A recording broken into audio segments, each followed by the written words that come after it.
Here is where we gather in the presence of the sacred. Here is where we gather to experience the holy.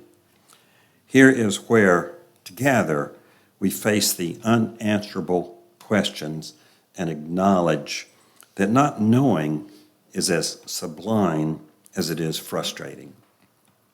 Here is where we unite in the midst of life and all the glories and suffering it can hold, knowing both are ever present. Here is where we are. Here is where we ask, think, risk, discuss, ponder, and offer what might not be welcomed or even acceptable somewhere else. Here is where, if we allow it, we are deeply moved. Here is where we encounter each other in deep and powerful ways that surprise us, yet without which we would not survive. Here we gather to worship, to experience something happening, perhaps something different for each of us according to our beliefs, something unnamed, uncategorized, and unusual, yet absolutely necessary. Here we are so gathered, our minds, our hearts, our souls. And so our worship begins.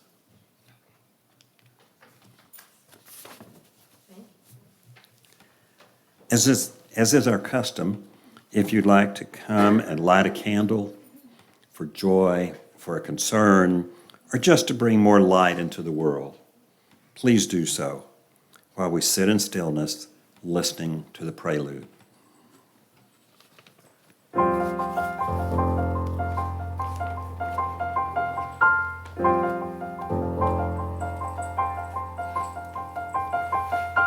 Morning has come, arise and greet the day.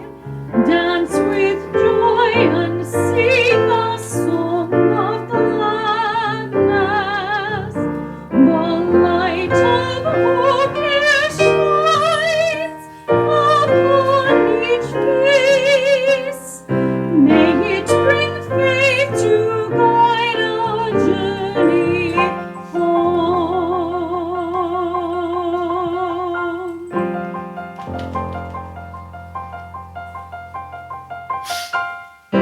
A new day dawns, once more the gift is given.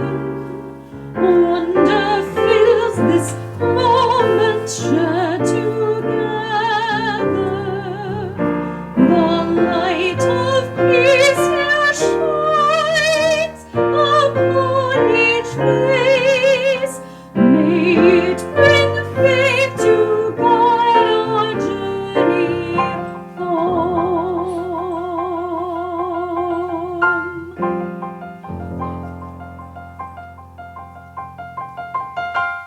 Open eyes to see that life is found. Open hearts to welcome it among us. The light of love here shines upon each face. May it bring faith to guide our journey home.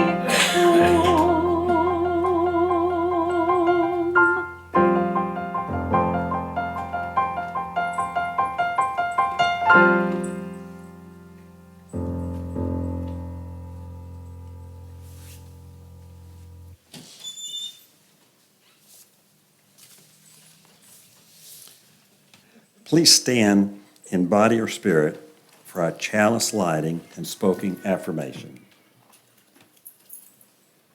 How rare it is, how lovely this fellowship of those who meet together. Join me as together we remind ourselves of the affirmation that is a cornerstone of our free faith tradition. The words, you should need them, are on the screen and in your bulletin.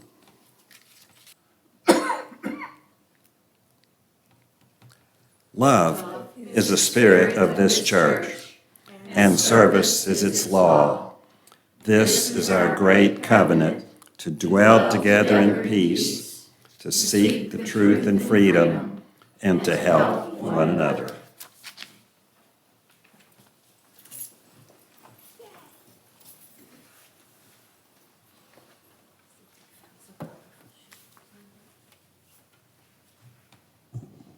March is Women's History Month.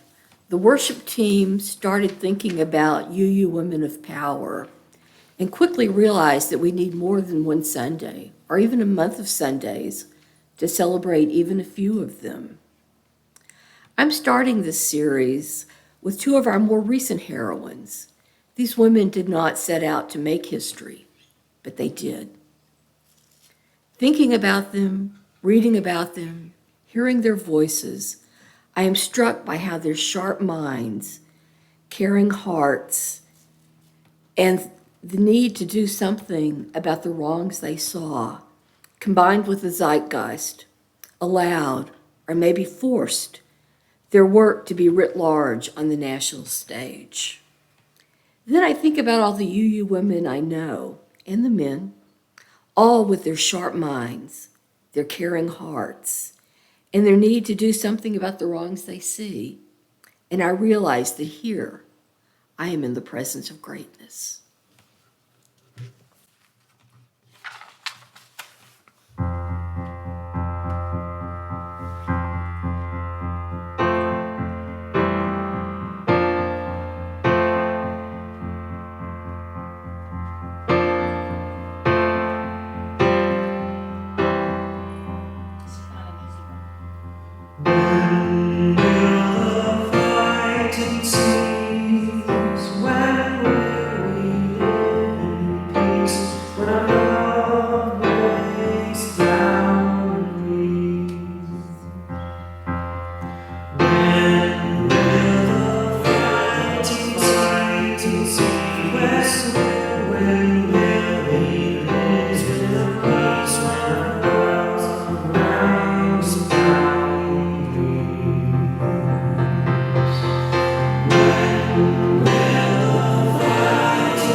Our first reading is by John Murray. Go out into the highways and byways. Give the people something of your new vision.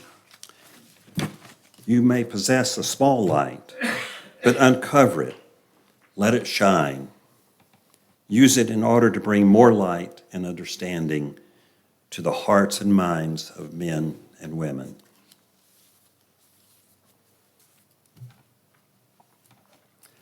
Our second reading from Mark Morrison Reed. The central task of the religious community is to unveil the bonds that bind each to all. There is a connectedness, a relationship developed among the participants of our own lives and the lives of others. Once felt, it inspires us to act for justice. It is the church that assures us that we are not struggling for justice on our own, but as members of a larger community. The religious community is essential For alone our vision is too narrow to see all that must be seen, and our strength is too limited to see what all must be done. Together, our vision widens and our strength is renewed.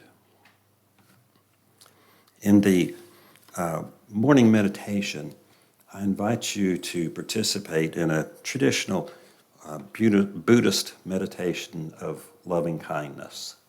So, if you're willing, if you're comfortable, close your eyes. Picture someone who is close to you, someone towards whom you feel a great amount of love. Notice how this love feels in your heart. Notice the sensations around your heart. You may notice a sensation of warmth, openness, and tenderness.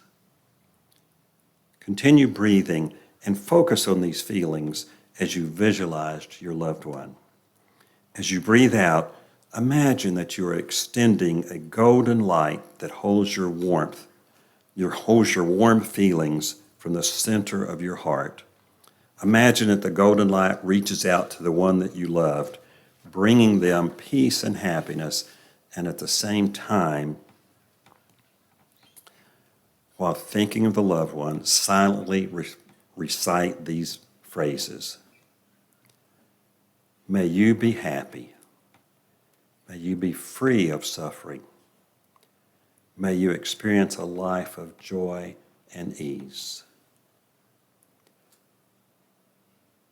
May you be happy. May you be free of suffering. And may you experience a life of joy and ease.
Our second reading is by W.E.B.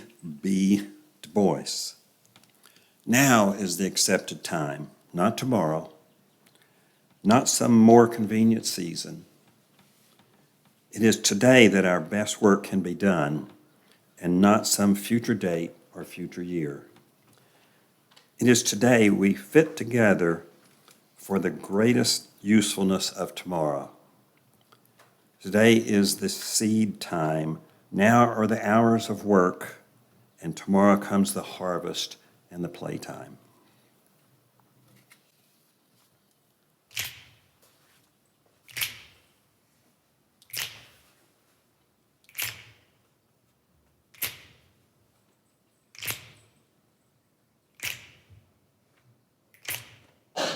We shall be known by the company we keep, by the ones who circle round to tend these fires.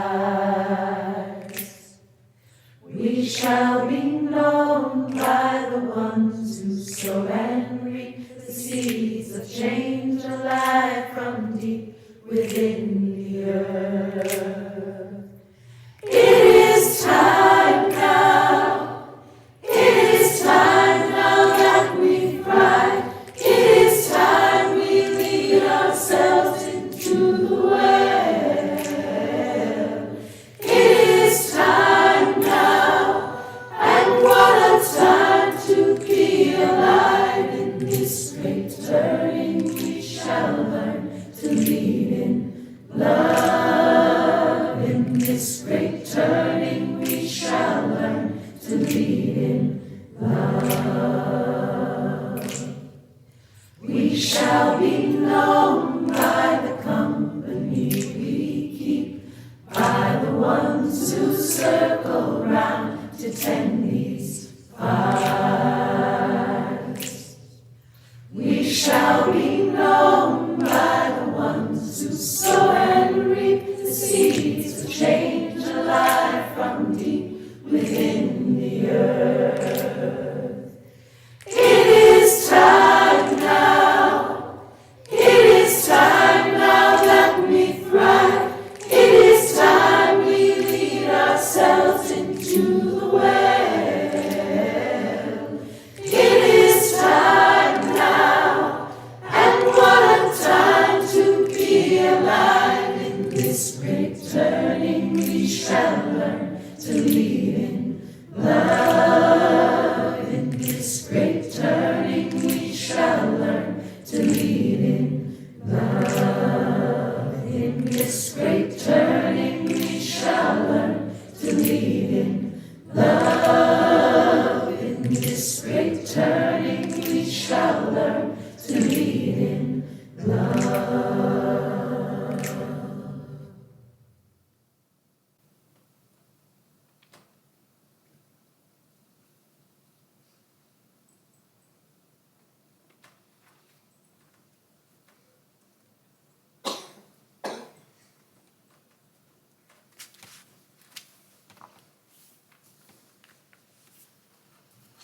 I have long thought of Molly Ivins, Ann Richards, and Louise Raggio as a triumvirate of Texas goddesses.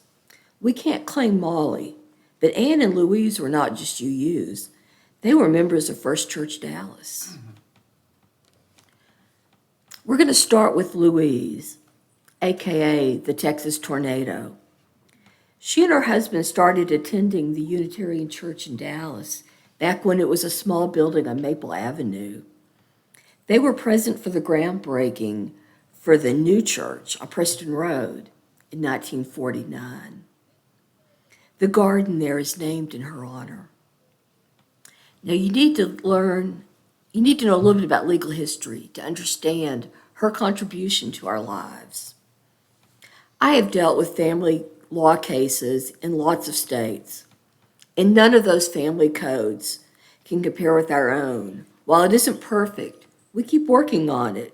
We strive to protect those who need it, including young children bewildered by their parents' divorce, and to adapt it to societal changes.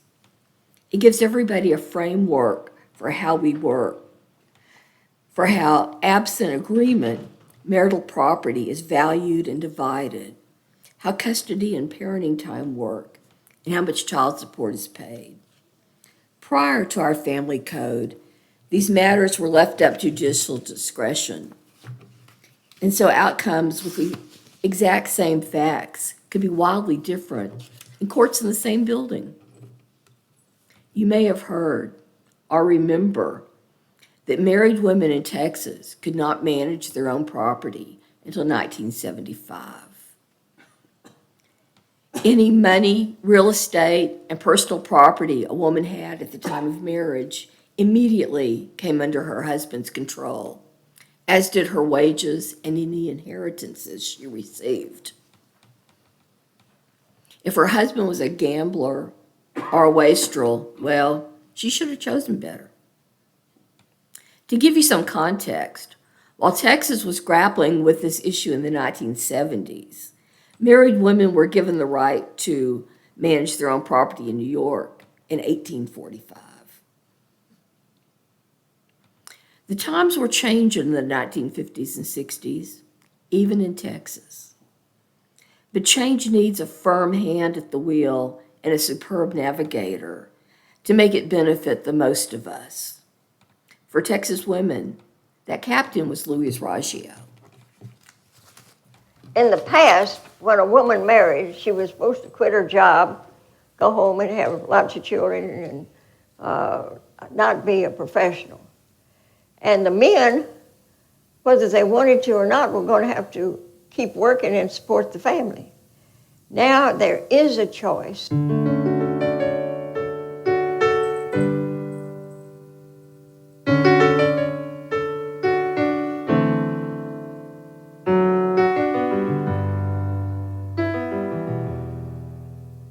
Born in 1919, before women had won the right to vote, Louise Ballerstedt, a farm girl from Manor, Texas, displayed her strong character and determination at an early age. Graduating valedictorian from Austin High School in 1936, she became the first in her family to go on to college. After college, she accepted a Rockefeller grant at the National Institute of Public Affairs in Washington, D.C., and garnered the distinction of being the first woman from Texas to be chosen for an internship in the national government. In 1941, while working for the National Youth Administration in Austin, she met her husband, Greer Raggio.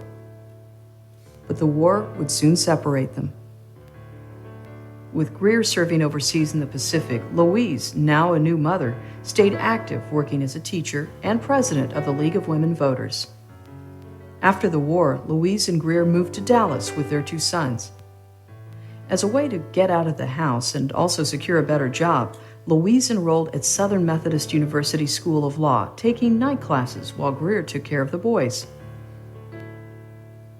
Louise was the only woman in the graduating law class of 1952, and following graduation was told there were few, if any, prospects for employment. No law firms in Dallas would hire women attorneys.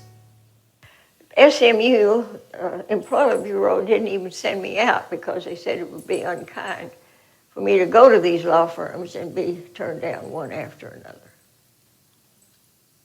For 2 years, she practiced law from her home with Greer, also an attorney. Then, in 1954, she got a call from Dallas District Court Judge Sarah Hughes. Go down to see Henry Wade. He may have an opening. So I got myself fixed up and went down, and he hired me. He told me a year later that the only reason he hired me, he figured I would fall flat on my face, and he wouldn't have to listen to Sarah Hughes anymore. He didn't realize that a woman could do the job. A year later, she was assigned to the county criminal court. Her appointment made headlines as the first woman prosecutor in Dallas County. But it was her dedication to see that all women be equal with men under Texas law that led her to work on what would later be known as the Marital Property Act of 1967. Texas had particularly bad discriminatory laws concerning married women. When a woman married, she lost all the control of the property, even the property she had at the beginning of marriage. The husband and wife were one, and he was the one. Directing a task force of attorneys, Louise would take a major part in revising the marital property laws. Now, in my ignorance, I thought this could be done, a weekend, we could straighten all this out. Was I ever wrong? It took 2 years with the best legal minds in Texas went through 7 drafts before we finally got all these laws working like a fine Swiss watch. The revised marital property laws went into effect on January 1st, 1968. Withstanding numerous challenges, the laws also helped facilitate the passage of the Equal Rights Amendment to the Texas Constitution.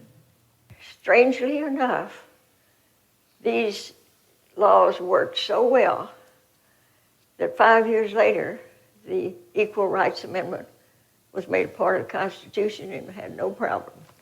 And none of this has been declared unconstitutional. So we're very proud of what we did in one session of the legislature. The State Bar honored Louise with its highest award for her work on the Marital Property Act. Then, almost immediately after its passage, Louise began working on an even more monumental task, one that would be known as the Texas Family Code. The president of the State Bar, after we got this going, called me and said, look, you've done this job on marital property. Why don't you take on the rest of the family code? And being a do Annie, I said yes. Completed by 1979, the Texas Family Code was the first fully codified set of family laws in the world, streamlining marriage, family, and divorce laws that had been scattered in over 50 volumes of law books. The Texas Family Code took more than 12 years to complete. In the meantime, Louise continued to raise a family of 3 boys with Greer and practice law. Over the years, her efforts on behalf of women's rights and family law reform have given her the title the Mother of Family Law, and the Louise Raggio Endowed Lecture Series in Women's Studies was created at Southern Methodist University in 1997 in her honor. In the past, the lecture series have been mostly male, and the students did not have the opportunity to see really achieving, articulate women leaders. And that is the purpose of the lecture series, to bring women here to meet with the students. Although modest about all the awards and accolades she has received, her hard work and accomplishments for equality and legal reform have afforded both women and men the opportunity to make choices. I am certainly less impressed than other people. I've just done what needed to be done, and I didn't plan any of it. I'm frankly surprised at all the accolades and the awards and everything that I get.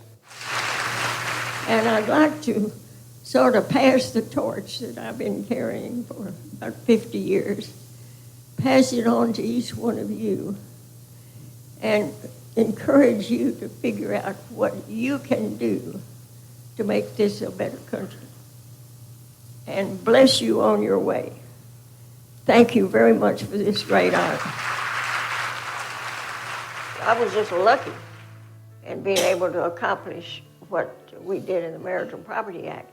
But you don't have to be successful in order to have moved the problem along.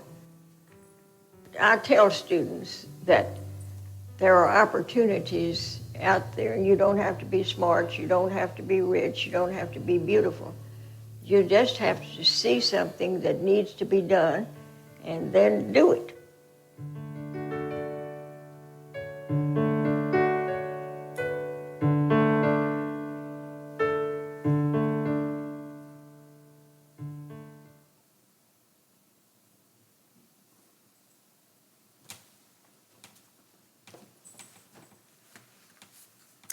Judges have huge backlogs of cases that they battle to keep moving forward and get resolved. They book their trial calendars out months in advance. When parties ask for a continuance, it leaves days or weeks of court time empty. The court staff will try to fill in that time with other cases, but it understandably makes the judges huffy. The only time I ever saw Louise was at my first seminar for Dallas County family lawyers and judges. Louise was the keynote speaker. I was so excited about being able to hear this doyen of family law right there in person.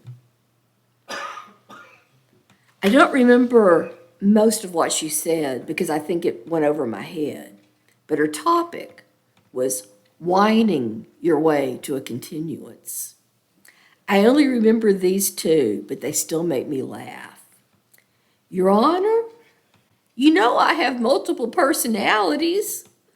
Only one of them is licensed to practice law, and it's not out today. And, Your Honor, you know those protesters out in front of the courthouse? Well, I accidentally ran over one, and I think the police are looking for me. It wasn't what I was expecting, but it made her so vividly real to me.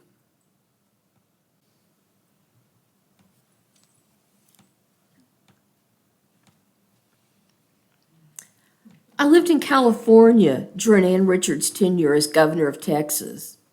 I think the first I knew of her was in Molly Ivins' first book. Molly wrote about a political shindig where she, Ann, Bob Bullock, who was then state controller, and Bob's director of personnel, Charlie Miles, were sitting together. A notoriously racist East Texas judge approached the group and greeted Bob and Molly. Bob introduced Mr. Miles to Charlie, and Mr. Miles held out his hand for the judge to shake. Now, Mr. Miles was black, and the judge looked disgusted as he finally took the proffered hand. Then he turned to Ann and asked, "And who are you, pretty lady?" And Ann beamed at him and said, "Why, I'm Mrs. Miles."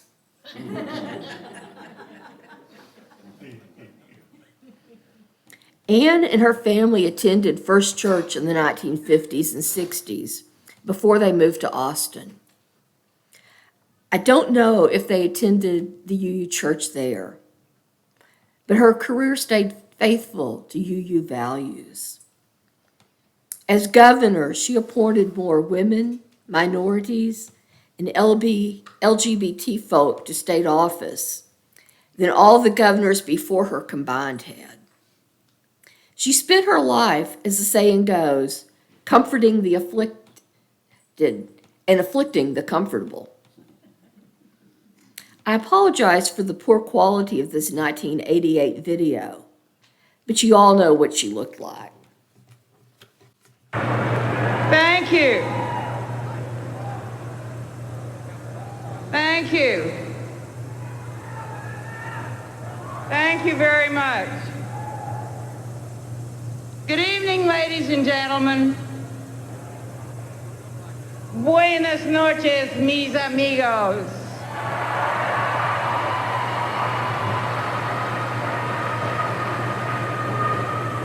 I'm delighted to be here with you this evening because after listening to George Bush all these years, I figured you needed to know what a real Texas accent sounds like.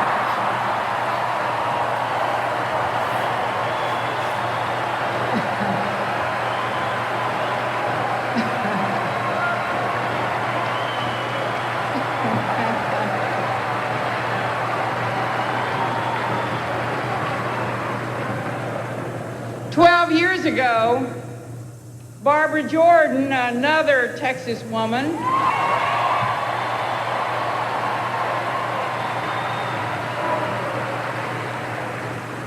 Barbara made the keynote address to this convention, and 2 women in 160 years is about par for the course.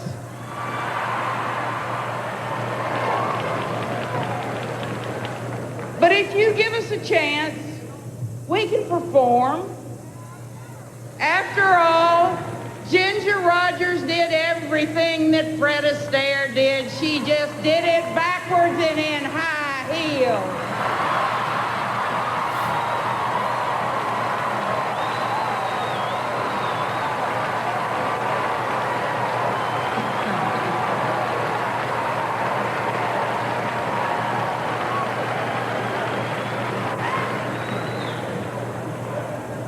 want to announce to this nation that in a little more than 100 days, the Reagan, Meese, Deaver, Knopfziger, Poindexter, North, Weinberger, Watt, Gorsuch, Lavelle, Stockman, Haig, Bork, Noriega, George Bush will be over.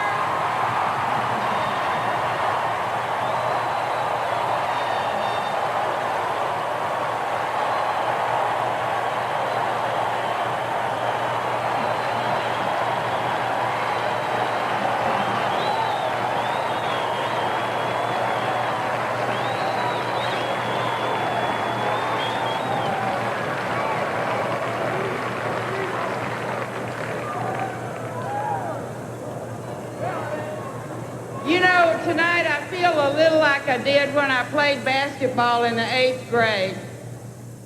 I thought I looked real cute in my uniform. And then I heard a boy yell from the bleachers, "Make that basket, bird legs." And my greatest fear is that same guy is somewhere out there in the audience tonight. And he's going to cut me down to size. Because where I grew up, there really wasn't much tolerance for self-importance, people who put on airs. I was born during the Depression in a little community just outside Waco, and I grew up listening to Franklin Roosevelt on the radio.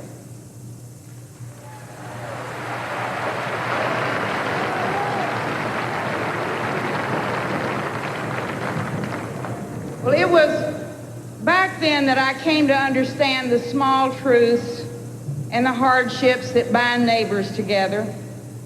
Those were real people with real problems, and they had real dreams about getting out of the Depression.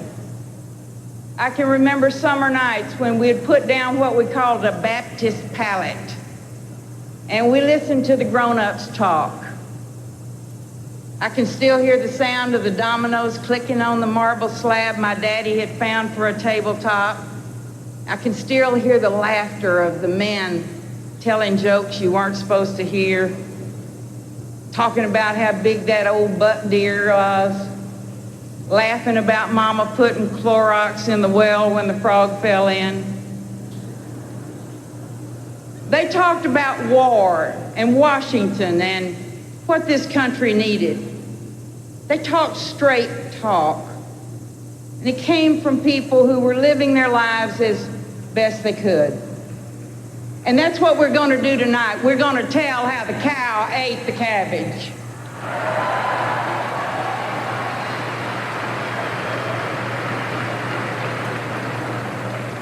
I got a letter last week from a young mother in Lorena, Texas, and I want to read part of it to you. She writes, "Our worries go from payday to payday, just like millions of others. And we have two fairly decent incomes, but I worry how I'm going to pay the rising car insurance and food. I pray my kids don't have a growth spurt from August to December so I don't have to buy new jeans. We buy clothes at the budget stores and we have them fray and fade and stretch in the first wash. We ponder and try to figure out how we're going to pay for college and braces and tennis shoes. We don't take vacations and we don't go out to eat. Please don't think me ungrateful. We have jobs and a nice place to live, and we're healthy. We're the people you see every day in the grocery stores. We obey the laws, we pay our taxes, we fly our flags on holidays, and we plod along trying to make it better for ourselves and our children and our parents. We aren't vocal anymore. I think maybe we're too tired. I believe that people like us are forgotten in America." Well, of course you believe you're forgotten, because you have been.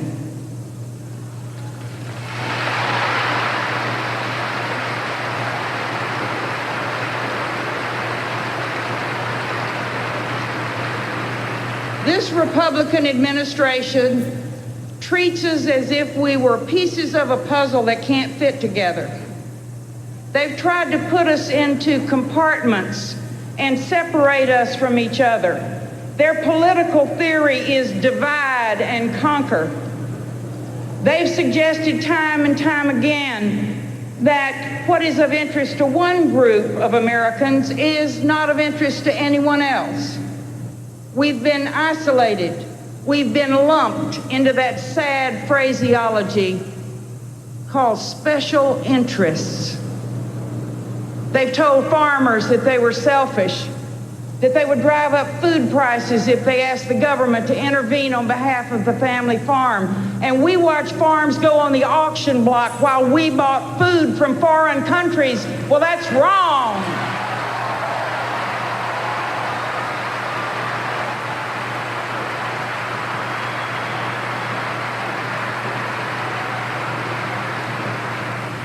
They told working mothers it's all their fault that families are falling apart because they had to go to work to keep their kids in jeans and tennis shoes in college, and they're wrong.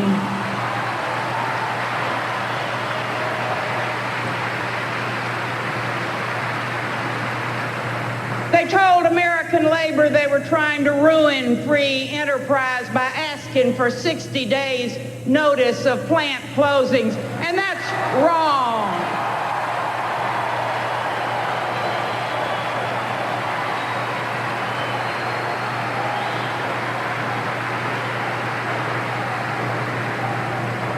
And they told the auto industry and the steel industry and the timber industry and the oil industry, companies being threatened by foreign products flooding this country, that you're protectionist if you think the government should enforce our trade laws, and that is wrong.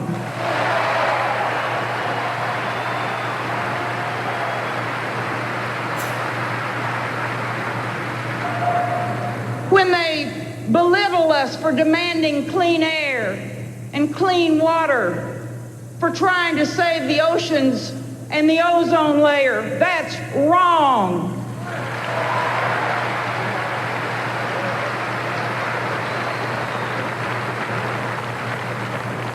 No wonder we feel isolated and confused.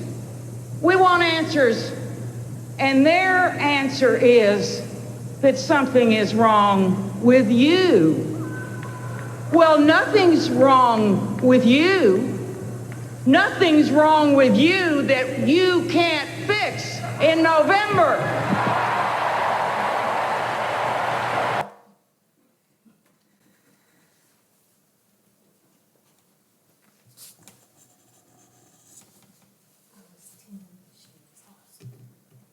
Every point Anne raised in 1988 is still a problem today. That these problems are still unsolved is unbelievably wrong, and the wrongness seems to be growing. May the examples of these two women, whose lives were testaments to our UU principles, help us navigate the frightening times ahead.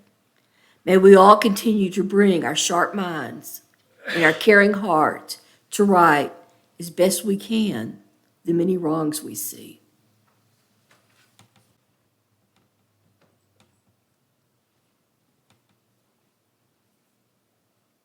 We give to remind ourselves how many gifts we have to offer. We give to remember that we are part of something bigger than ourselves. We give because we believe in music and sacred space. We give with the faith that, together, we have enough. What gift can we bring? What present, what token, what words can convey it? The joy of this day, when grateful we come, remembering, rejoicing, what song can we offer in honor and praise? Give thanks for the past, for those who had vision, who planted and watered so dreams could come true. Give thanks for the now, for study, for worship, for mission that bids us turn prayer into deed. This gift we now bring, this present, this token, these words can convey it, the joy of this day. When grateful we come, remembering, rejoicing, this song we now offer in honor and praise.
I invite you to stand in body or spirit for the benediction and extinguishing the chalice.